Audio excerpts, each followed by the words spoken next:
Hello folks, I am Ed Overstreet and welcome to the Night Sky Imaging YouTube channel. I'm going to be using dynamic background extraction in PixInsight that I used only a couple of times in the past. I picked the idea up from a tutorial that Adam Block was doing, and I just really haven't used it. And there are certain targets I think it'll work really well on. And so I wanted to show you the idea. And again, this came from Adam Block, brilliant, an utterly brilliant astrophotographer and processor.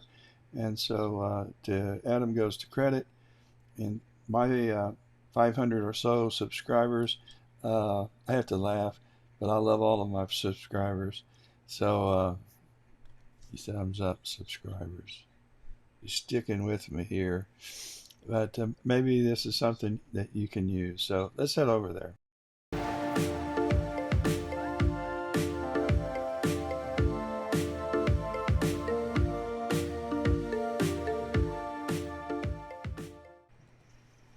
Okay, I'm going to open the file, and again, I've already looked at it. I didn't want to be embarrassed when I opened it, so I did check it out first, but let me go back to 420, and I took it M51 on 419, and so this is the 420. This is the unprocessed.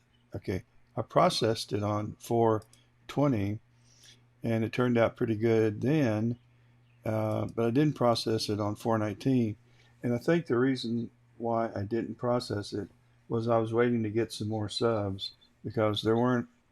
I'm not sure how many I had, but there. I can tell you real quick. Let me go down and count them. There are 79.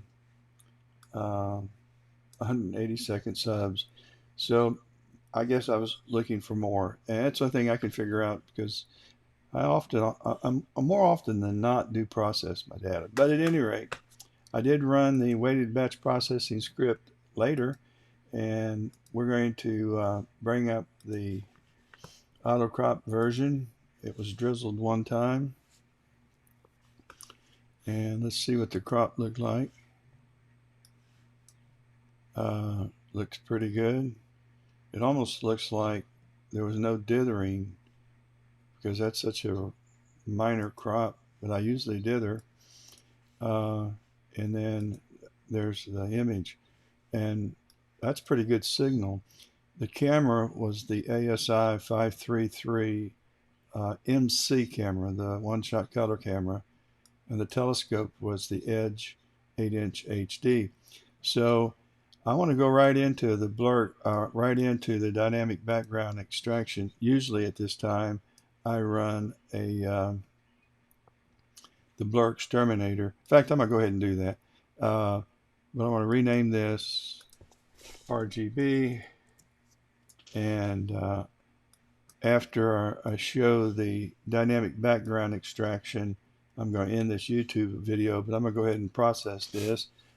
Because the data looks good enough for me that I would like to see how it would look taken through all the steps. So I'm going to run Blur Exterminator very quickly. I'm going to rack this up to 4.40 and maybe 0.35, and now let's go 0.40. Can't make up my mind. Get aggressive, and that's all I'm going to change. Okay.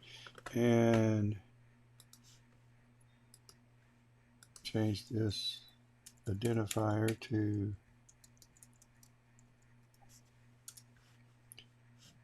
and now the dynamic background extraction tool. This I can see working best on images where there isn't a lot of nebulosity throughout the image, and the background really exists apart from the target with a lot of real estate, like this galaxy surrounded by background. So let's bring up dynamic background extraction, and I'll show you my default settings for tolerance, shadows, and smoothing factor, I am going to increase the radius to say 25 for this. And I'm going to put a sample reference there, not on a star there, and there, and that's it. I'm going to go to, this one's highlighted, so I'm going to go up to aerial, and I'm going to select aerial, and I have 6 points selected. I'm going to change that to 7, maybe 8, and then I'm going to make this one active, and again select aerial. May leave that one as it is. Let's go up to, we'll go up to 7, make this active, and select aerial, and we'll leave that alone and make this active, select aerial, and we got the corners sort of covered. I want to go there, there. Okay, better. So I got the corners covered. All right, I'm going to save this and call this find identifier DBE radial, and keep it down here. So let's run it.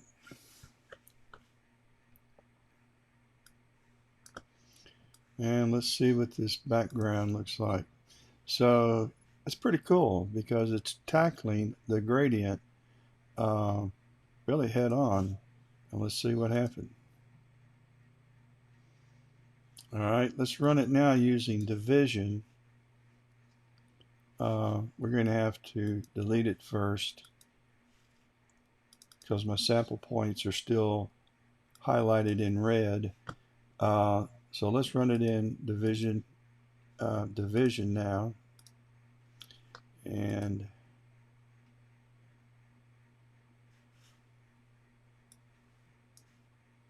see what the, isn't that wacky? And so we're going to tell you what, that looks good.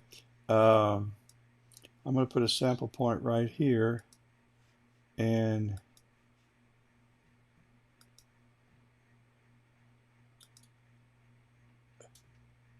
bring it down 1, and I'm going to use a division. I don't have to close it and open it again because all my sample boxes are and let's do subtraction again.